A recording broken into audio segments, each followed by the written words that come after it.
Y'all remember that one Nickelodeon Pride post that was like Korra, that one dude from Henry Danger, and SpongeBob? Yeah, what was that about? Hey, it's Allie. Welcome and welcome back to my channel. And what a month it has been, germs and germettes. You know, I've been inside all month and only talking about ships from my childhood, but like that's neither here nor there. Today, we're talking about another one that is technically from my childhood, but I didn't really finish the show until 8 years after it aired. So, enough about my tragically boring life. Let's talk about another messy gay ship. KorraSami, the ship between Korra, yeah, and Asami from The Legend of Korra and Avatar: The Last Airbender sequel show that came out in 2012. And this is another one of those shows that genuinely might have been a lot of people's first introduction into Walla ships, as I like to call it, or women love women ships, or just gay ships in general. Now I say might because as much as this was great, it was hidden behind a Nickelodeon online service that was free, but they banished this show to the Shadow Realm once it was no longer viable for them. So we have to ask ourselves, was this ship an afterthought, or was there a little bit more careful planning put into this? That's what we're here today to find out. If at any time you like this video, please give it a like and subscribe because I make videos like this all the time. And comment down below if you like KorraSami, if you knew about KorraSami. Did you believe that this was real? Because some people saw this, and we'll get to it, that they didn't believe it was real because of this. All right, let me know all your feelings about KorraSami down below. And of course, any other ships. Of course, I had the form up and we'll get to that later. But we're coming towards the end of Pride Month now, and I have a lot of ships that you guys have recommended, and that's great. We won't get to them during Pride Month, obviously, but like, I still would love to talk about some of them later. So go ahead and leave them down below, and hey, let's just jump into it. So like I said before, The Legend of Korra is an Avatar: The Last Airbender sequel show about, you guessed it, Korra, who is, you guessed it, the Avatar. Right off the bat, Korra is arrogant and believes herself capable when she still has so much to learn. And in that way, she is the exact opposite of Aang, like the complete opposite. She knows every other bending except for airbending. And her ties to the spiritual world are very, very weak, but she is a very good fighter. Unlike Aang, who had a lot to learn in terms of fighting, but his ties to the spiritual world were very, very strong. And boy howdy, do people hate her for that. People do really hate her for that. I know in my last video I talked a lot about the misogyny at play as to why the straight ships in Naruto really didn't work. Here, however, the misogyny comes in with just a specific character in general, and that is Korra. There is a lot of criticism that can be lauded at this show. It tried a lot, it had impossible shoes to fill, and there were many different ambitious things that were going on, and honestly, every single season they didn't know if it was going to be their last. And so because of that, there were a lot of storylines that kind of are finished too quickly. Sometimes Korra's like character development may seem like we're backtracking a little because now we have a longer time to do it. And of course, there wasn't like any women in the writer's room until much, much later in the show. So it kind of showed like Korra as a character was lacking in a lot of different places. Those criticisms are all valid. However, anytime someone brings up the criticism, she's annoying, she's like a brat, or any of those types of criticisms, in one ear and out the other for me, because those most likely stem from misogyny. Because you know who also was annoying and kind of a brat? Aang. He was, and that was kind of the whole point, was that he was this kid who had a lot of growing up to do. And Korra, same way, she also is a kid who has a lot of growing up to do. Granted, she is older than Aang, but she's not that much older, that like she still has a lot to learn about being the Avatar. I think there's a little bit of arrogance that is deserved when it comes to being the Avatar, and being humbled shouldn't be this like grand thing of like, finally she got humbled. Like that's a red flag to me. Like if you were like so happy anytime something bad happened to Korra, oh, I'm looking at you a little sideways. I'm gonna actually point you guys to this video right here that I think goes into really good detail about the actual criticisms of the show. It's by Princess Weeks, and she does a really good job talking and giving context to what was actually going on outside of the show that affected the things that were going on inside of the show. And it was really, really helpful when making this video. So again, I point you to that if you want to know why certain decisions were made in the way that they were made. Now, on to Korra's relationships. Raise your hand if you were victimized by Mako. It's okay. It's okay. Put your hand up. It's okay. Bro wanted to be Zuko so bad, but he just did not have the sauce. He did not have the sauce. And honestly, as a kid, I was like, this is my Zuko. This is my Zuko. I had the biggest crush on him, like usual. I did. Until he got annoying. Like, he got really, really annoying. Mako and by extension Bolin are two characters that make up Team Avatar in the first season. And the first season, mainly before we get to the like conspiracy stuff and the world ending stuff, revolves around Team Avatar, in this case Korra, Mako, Bolin, doing their little bending sport thing. It probably has a proper name. I don't remember what it is. However, I know a lot of people had some mixed feelings about the sport. I love the sport. That could just be because I love sports anime, and it's mostly because, do I care about the sport? No, not really. I usually care about the interpersonal drama that's going on in between the sport. And boy, howdy, especially when I was on board with Mako and Korra, the interpersonal drama that was happening on and off the court, ooh, I do love. I know a lot of people had a lot of opinions about it, especially considering that like in the original Avatar, it was just kind of one thing after another in terms of like political intrigue, and all the political intrigue stuff was happening in the background to like various degrees of success. So I can understand looking at what is essentially a sports anime and going, I don't know. It all seems so trivial compared to what was the last series. And I implore you to not do that. Don't compare it to the last series. I know that's like literally impossible to do, especially because even in the show they compare Korra to Aang like a lot, and that's kind of the whole point of her character, or her character arc rather, is finding out what being the Avatar means to her and how she can, like, you know, be her own Avatar and not have to follow in the footsteps of Aang. And also they tried very like scratch the surface of like the things that Aang was able and not able to do. Very much scratch the surface of that. Like, it's one of those things where it's like you want to talk about, okay, what are the like actual criticisms that we can have of this world? But I think it's fine. I like the setting of Korra being this world that's like getting industrialized to an almost like kind of like problematic degree, and everybody around there is trying to live in this new world. And Korra is also trying to find herself, you know, being an indigenous girl who was living somewhere else, is now moving into this really huge city, like trying to find out like what that means to her and how she fits in it all, especially as the Avatar. I think that was fine. I just think that like a lot of people were like, anytime you have a show that didn't have technology and then introduced technology into the world, like Naruto did the same thing when it went to Boruto. Like, a lot of people didn't like the fact that they had computers and email and phones and stuff. Like, well, do they have phones? I don't know. They have though, like they have email, they have technology, they have a lot more technology than they did in the previous show. And I can understand where you're like, that kind of like prevents a lot of different like issues that happened in the last show. A lot of what the original Avatar, The Last Airbender, was about like their journey. It was about traveling. And so a lot of the issues that came about was with the issues of traveling and what that means to travel on foot or even on bison, you know? And now you're here in Korra land where stuff is really easy to get around. Like, getting around isn't the main issue anymore. And so that like that changed a lot of people I know, like, you know, change is hard for some people, okay? But anyway, back to Korra's relationships. Mako is kind of like this bad boy. He has a bad boy attitude. He's not really a bad boy. He becomes a cop. Like, come on now. But he has this bad boy attitude. Princess Weeks put it perfectly in that, like, he should have been gay as well. And I'm like, you're right. You're absolutely right. Like, once his two exes got together, he should have just been like, okay, I'm done with women. Like, and honestly, that would have probably been better for him. We all probably would have been applauding him. And Bolin, as Princess Week says as well, is painfully straight. He's like too straight. It's okay if he's straight. It's just how straight he is in the show. It's his only flaw. Okay, Bolin's only flaw is that he's too straight. Okay, but Mako is this kind of like suave, cool guy, and Korra is immediately enamored by him. And she has a crush on him for a good amount of time. And whether it's because she's the main character or whether it's because at the time we were like knowing boy meets girl type of shit, we kind of knew they were going to get together. And they had like little moments here and there that really made it to me. I was like, okay, so they're in game. So imagine my and Korra's surprise when we find out that Mako has a girlfriend. Okay. And like, the thing is, yes, did Korra embarrass herself? Yes, but also the thing is that there was merit there to say shit like that. Like, going up to a man who has a girlfriend and is in a happy and loving relationship, I put that in quotes because he very easily folded to Korra, and trying to say to him that we belong together, like, break up with your girlfriend. Anyway.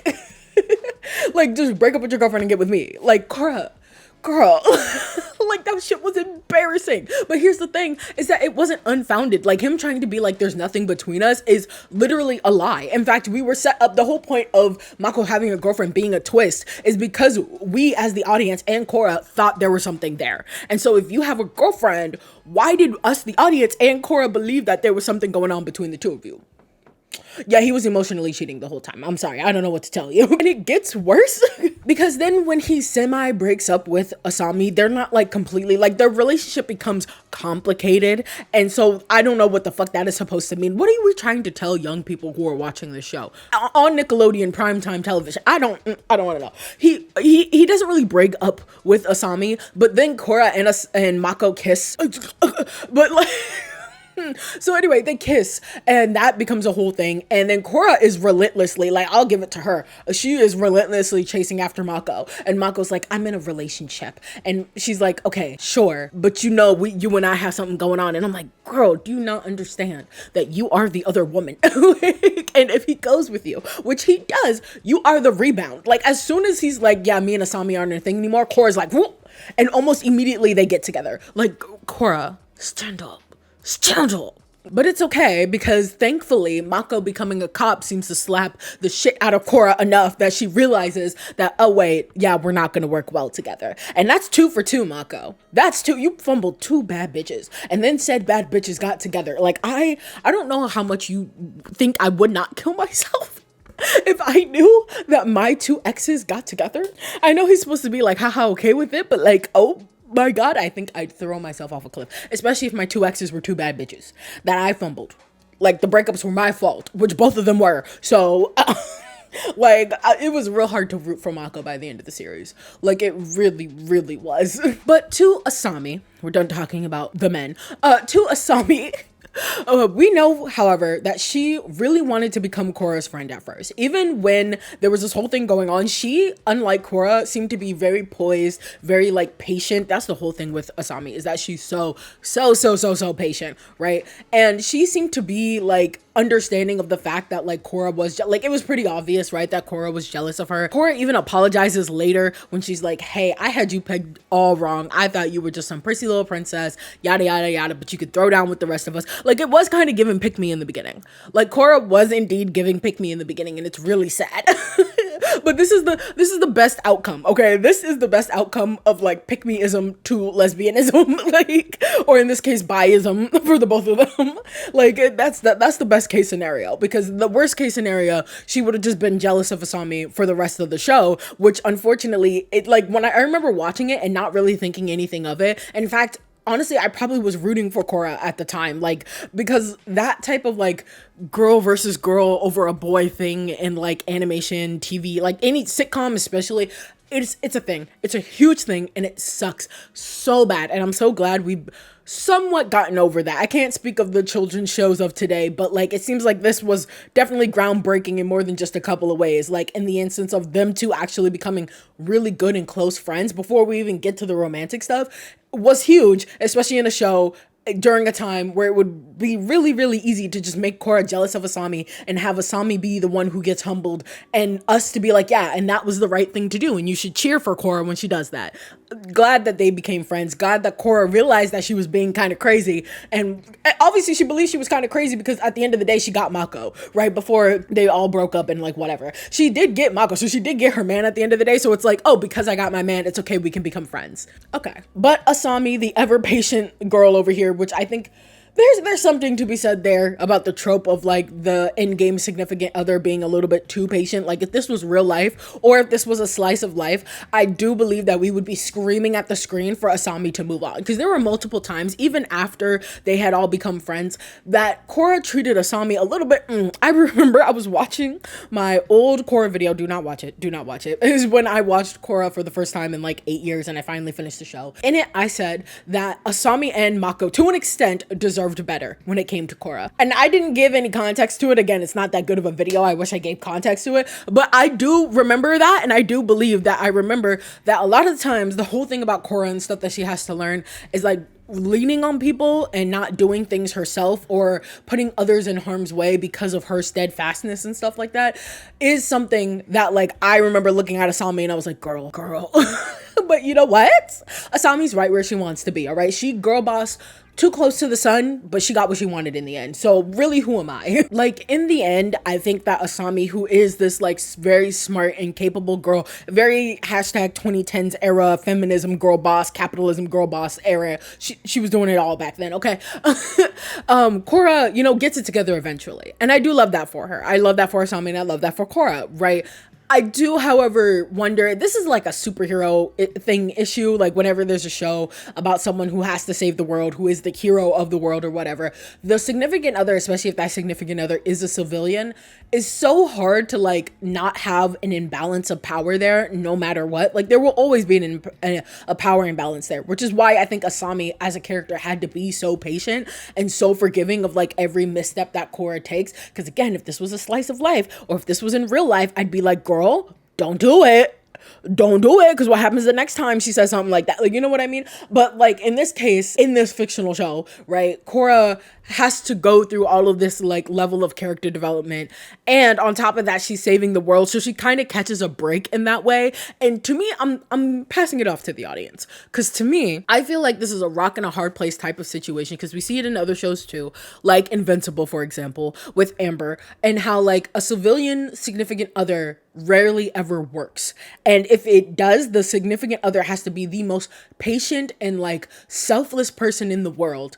And that's also why I think a lot of people hated Amber and like Invincible. Don't even get me started. Is because she dared to be selfish with her own boyfriend. Crazy. There's more to that, but like I just don't get me started. But like a part of that, and she even says when, you know, spoiler alert for Invincible, inevitably her and Invincible Mark break up, that like it's unfair of me to ask you to stop saving the world so that we can go to dinner, but also it is unfair to me as a person to be treated this way. And it's not your fault. Like that was the whole thing. It's like, it's not Mark's fault. He has like, I'm not going to tell you to stop saving the world, obviously, but like I also deserve a person who is going to be there for me. And she's in college and she's not going to spend her whole college looking out the window waiting for like her man to come home, you know, and hoping that he's okay and not beat the fuck up, because y'all know Invincible, he gets beat the fuck up.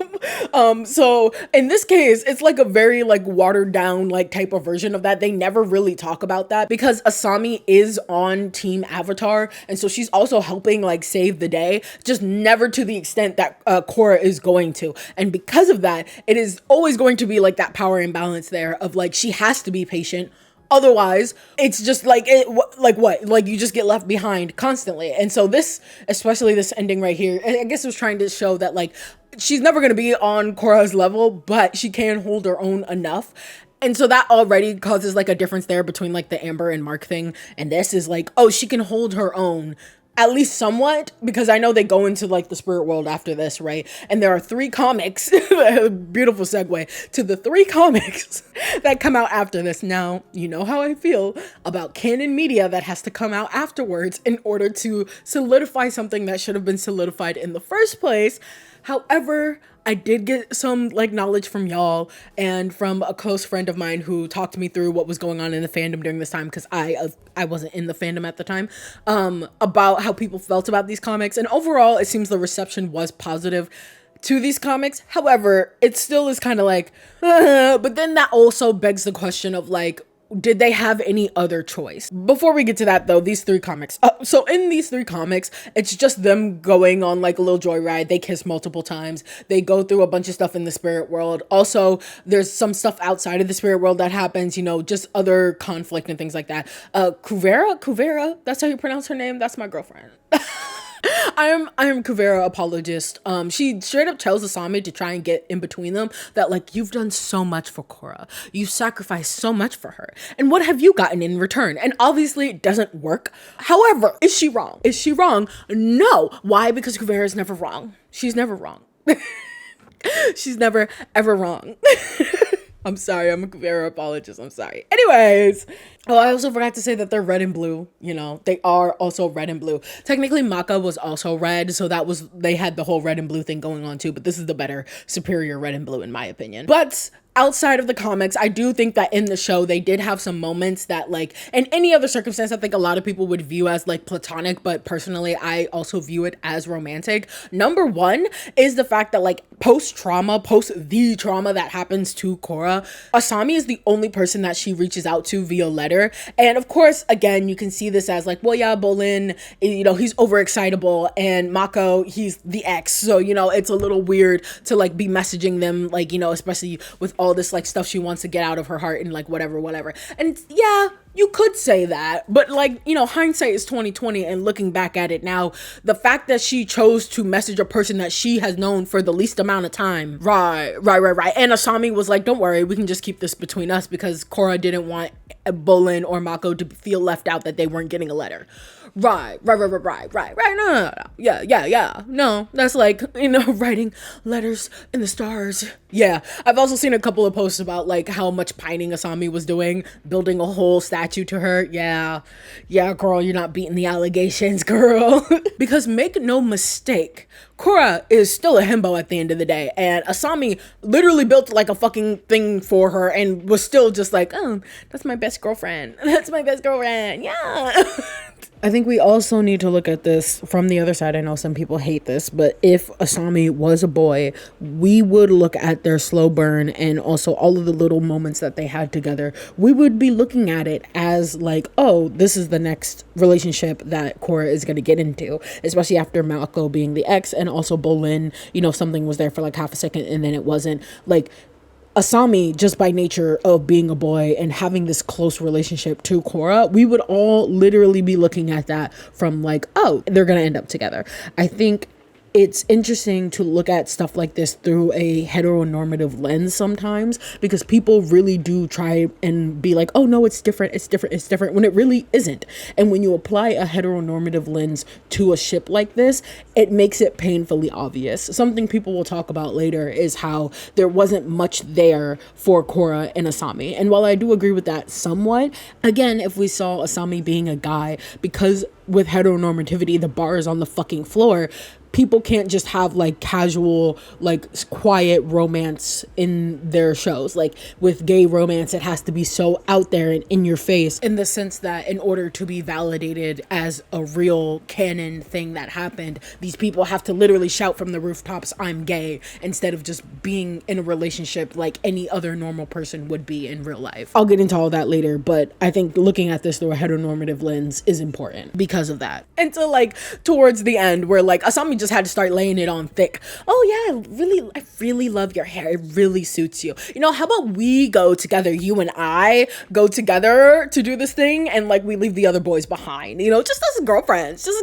Like, Asami really had to lay it on thick, okay? So if you see me pointing at this and you don't understand what this is, basically at the end of the show, the very end of the show, the spirit world opens up, like, as a portal in, like, the middle of, like, the city, and how many times am I gonna say, like, damn? Korra is, you know, she has saved the world, but she's all like, I need to get away, you know? This is all too much for me. As much as, like, we saved the world, it's kind of bittersweet, you know, not a full, like, super happy ending. And Asami is like, you know, I've never been to the spirit world.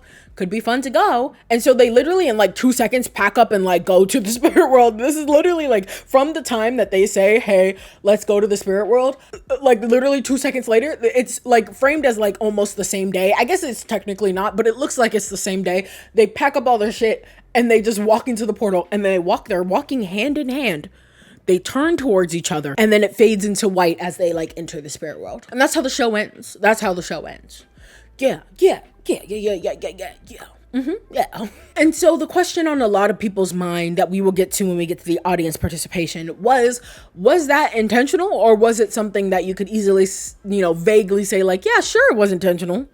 Or if Nick, you know, put the kibosh on and be like, nah, it wasn't intentional. That was just two girlfriends holding each other's hands and looking, like, lovingly into each other's eyes. Don't worry about it. They're just friends. In this case, however, luckily, no, it was intentional. Now, this whole last season of The Legend of Korra was doomed to the online service because they just were like, hey, No, we were tired of the show. They did not believe that it could pull in the numbers. And honestly, any show that came out during the 2010s era, I feel really, really bad for, because unless it was like Steven Universe, all of the shows like across the board were starting to get less and less and less numbers as streaming started to become like a bigger and bigger thing. And cartoons specifically were not keeping up the way that they should have been, in my opinion. So that, on top of it being a sequel show that had a lot of issues with pacing and storylines and things like that, their numbers were getting less and less and less and less. And so it was relegated to the shadow realm that was Nick Online website. Again, yes, people were starting to move to streaming, but it still was not a really big thing yet. And so the only people who were really watching the show online at this point were diehard Korra fans. And so in that way, there was a little bit of like freedom, but also constraint there, right? You have the freedom to maybe make choices that you wouldn't have usually made if this was airing on regular TV. This being canon, I don't know if this would have really happened if had this aired on like regular TV. That's a good like what if question to pose. I think the, you know, silver lining of it being online like that and only the diehard fans watching is that probably, at least to the diehard fans, this was all good, you know, for most of the diehard fans. I know there was some RIP to that Mako post.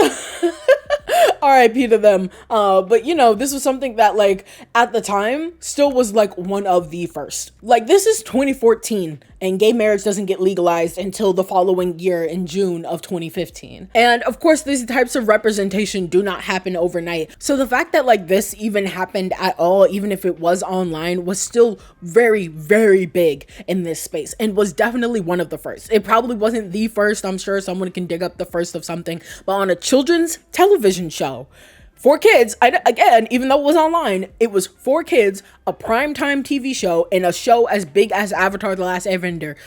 This is huge. This is huge. Make no mistake. And because of that, I can't really believe that this was just some afterthought that they were like, yeah, sure, throw it in there. Like, this isn't like Clance levels of like queer baiting here. I still put that in quotes because whether or not it was queer baiting, people still debate, so like whatever. It's not that level of like, oh, will this happen or not? Nobody was really expecting this. Obviously the ship was always a thing, but like nobody was really truly expecting the creators to do something like this, which to me means that like this was something that was planned, even if it wasn't planned super far in advance. And I don't think it was. The way that Korra was all over Mako in the first season, there was no fucking way. And the whole jealousy arc with her, there was no fucking way that the whole time it planned to be get together. You know, I could be wrong. I could be dead ass wrong about that. It just, to me, the way that like Mako Korra seemed so in game, even with the will they, won't they. Ooh, but obviously things change, and you know, you try to take the best of, you know, whatever situation you're given. And the natural conclusion, in my opinion, of Korra and Asami's like relationship is romantic. Like they constantly are just getting closer and closer and closer and closer to each other throughout the entire show, starting off not even really as enemies, like because Asami just wanted to be her friend the entire time. Like there was no really ulterior motives with that, even when Korra was acting out her ass. I'm sorry, I can't get over that, over a man, girl. Anyway. And so to me, the logical progression of their story, getting closer and closer and closer and closer, going on a vacation to the spirit world together. Yeah, it's given Willa. It's given Willa. What can I say? And I know people scream about the way that it happened, you know, no kiss being on screen. That was a whole thing for a while. But we could scream shoulda, coulda, woulda all day long, but that does not negate the fact that this was one of the first and genuine in pop culture. This is no Disney first here that you do a first a billion times. This was a genuine first and something that did set in motion, in my opinion, the rest of the animation industry. Of course, I only came in after the show was over, 8 years actually after the show was over when I finally finished it. So I was not here for the fandom side of things. From what a close friend told me about how the fandom was at the time, it was mainly disbelief that holding hands and gazing into each other's eyes was making them canon, which like I can understand, you know, them holding hands together, you know, you could argue being platonic, the way they were holding hands and gazing into each other's eyes. It's just the layers to it that makes someone go, maybe there's a little bit more there. And because of that, I know some of y'all at the end of the show had y'all red string boards up, like going like this, being like, no, and over analyzing every single thing that had happened in the show with these two. I know you did, and I love you for that. And like I said, shout out to this infamous post that I really kind of want framed on my wall. It's so funny. So all of this to say, I asked you all in a forum, anonymously, of course, what you all thought of KorraSami, the fandom at the time, etc., and we're gonna read through some of your responses. So some of you did genuinely believe that it's okay, it's a fine ship, but it could have been done better. It's fine, I'm not against it by any means, but I'm a firm believer that it could have and should have been executed better. Love them! I was pretty late to the party when I watched Korra, but I immediately fell in love with them. I think that they're so sweet, and that the creators handled the whole Mako dating both of them thing was quite funny. I love it. I'm not a massive Avatar: The Last Airbender or Legend of Korra fan, but as someone who has watched and enjoyed both shows, I think KorraSami had a lot of potential as a concept that the creative team either wasn't interested or simply couldn't invest much time or stake into. In a perfect world, they should have gotten together a lot earlier in the final 2 seasons and had much more time dedicated to exploring their relationship in more detail. Because what we got, at least in the show, haven't read the extended Legend of Korra media/comic, feels pretty flat to me.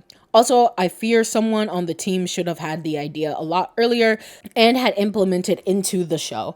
Could you imagine an arc where the Avatar has to both fight against the non-bender revolutionaries and also develop complex romantic feelings for one of those said revolutionaries? Now, this one I actually really do agree with, and it's something I forgot to say in the last section, so I'll say it here.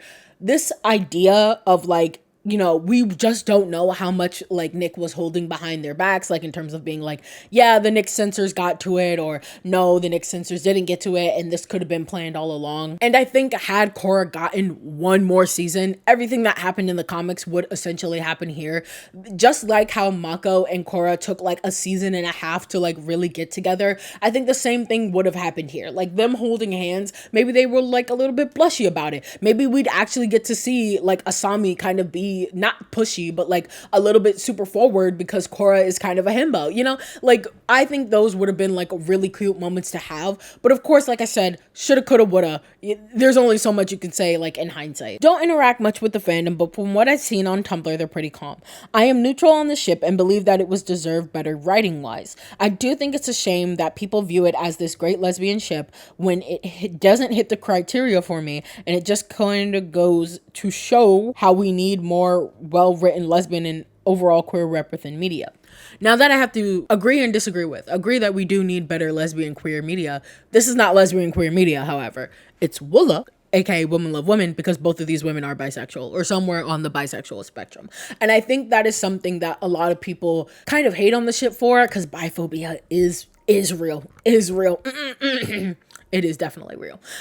Anyway, but I think that because these women didn't immediately pine over each other for the entire show, a lot of people were like, I don't consider this lesbian rep. And honestly, I wouldn't blame you if you didn't, because again, these aren't lesbians, they're both bisexual.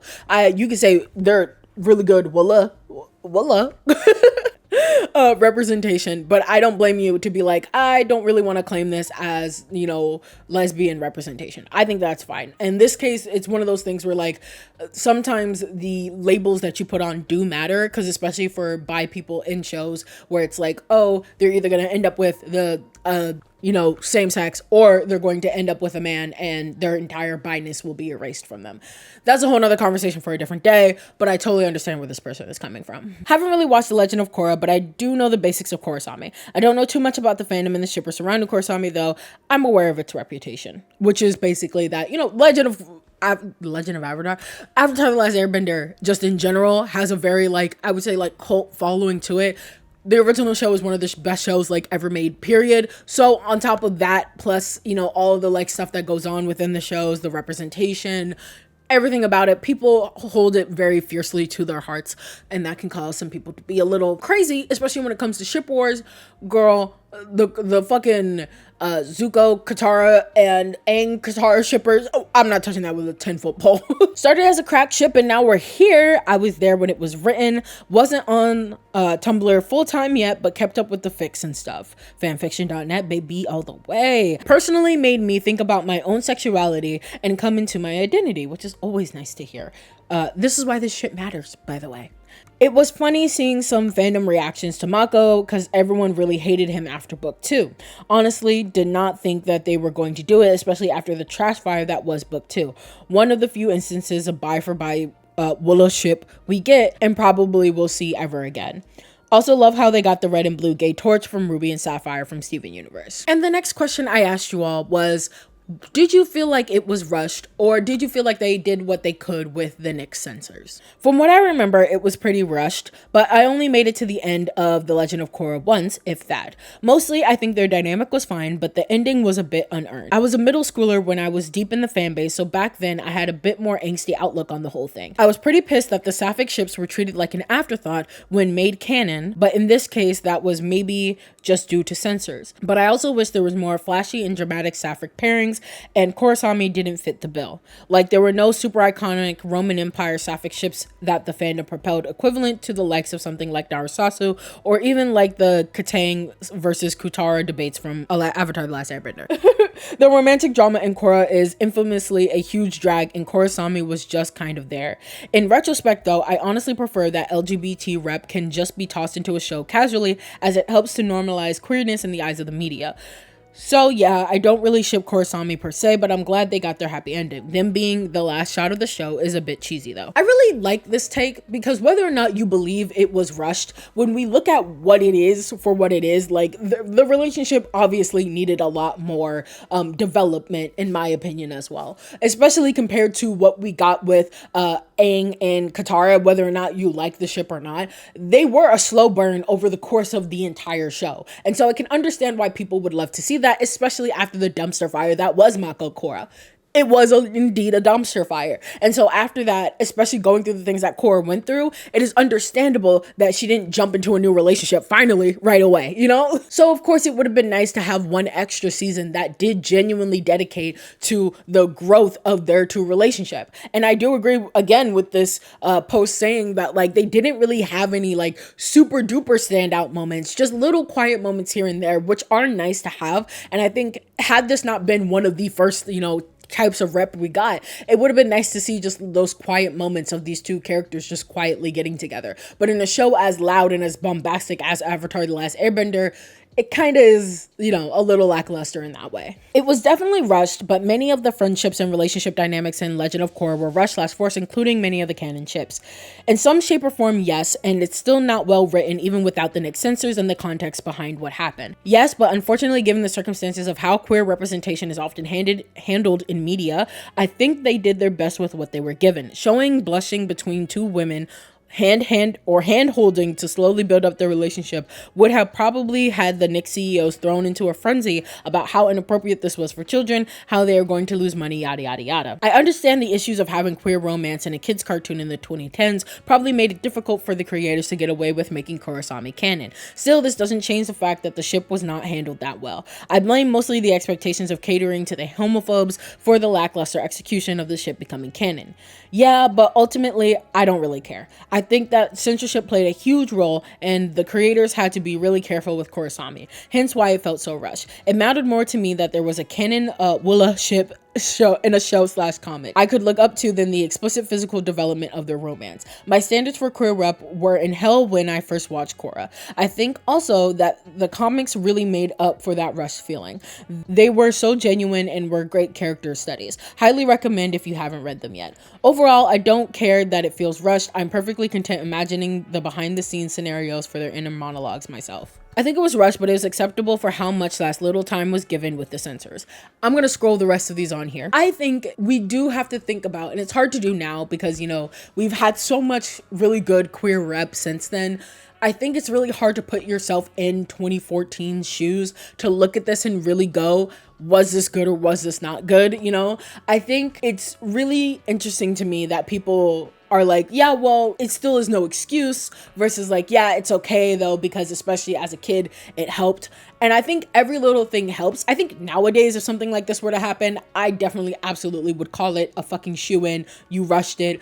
You just put it in there for the sake of putting in there. Hell, even in 2016, which was like only like 2 years later after the show came out, did Voltron come out, and we already made a whole video about that, okay? People were already really disappointed in the way that queer rep was handled in that show. And not to mention that not even a year later, we had the jailbreak episode with Steven Universe, which set the bar so high for queer rep in media, especially ones that are intrinsic to the plot of the show. And so I think the silver lining of all of this is that we, as a community of people who watch these shows and look forward to queer rep, have really grown in our standards, which is great because it allows people to not just cash in stuff, all the stuff that's been going on with Disney lately, but like we have stood firm in our beliefs that like, no, they should be there, they should be loud, they should be highly visible, and these stories should be told both in a like queer stories that need to be told and also just stories with people that just happen to be queer. I think both are equally valid and need to be in media. So at the end of the day, why did I choose KorraSami to talk about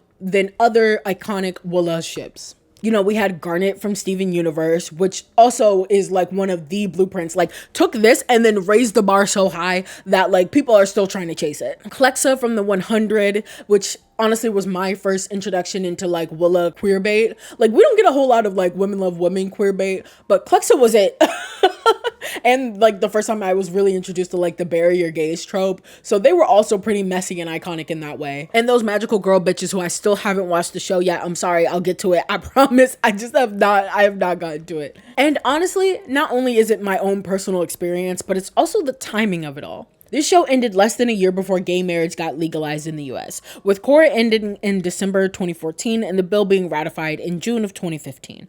So while things were looking up for gay rep in the US the years after, this decision was made knowing how hard it would be to have to fight for it. And while I do think their ship itself did fall flat in terms of the development of it, I think we really need to look back and think about how crazy it is to have your main character, your brown woman, indigenous main character, end up with a woman in the end, especially with all of the gay rep that we got before this point really just being coding and not explicit. And even this was still not 100% explicit, and we can have a conversation and debate all the live long day about like what specifically is explicit. Some people say they need a kiss on screen, some people need to say this is my girlfriend, you know, things like that are important too, but this was definitely a start. And no, Korra wasn't the first to do it, but it was one of the first in a cartoon aimed at kids on a major network.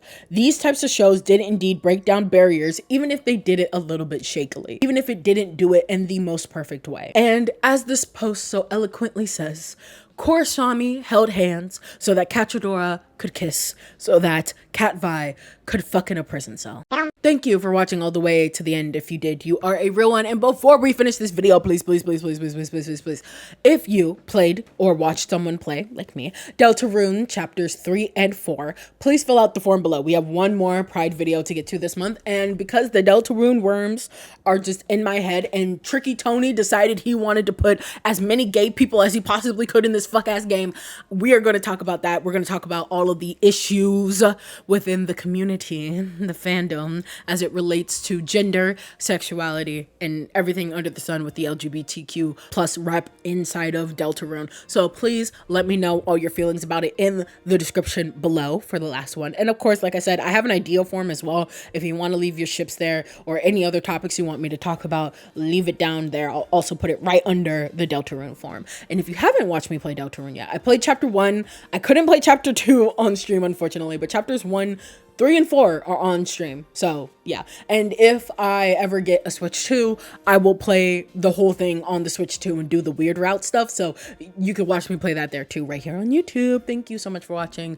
Let me know how you felt about KorraSami in the comments below. And hey, I will see you in the next episode. Love and peace.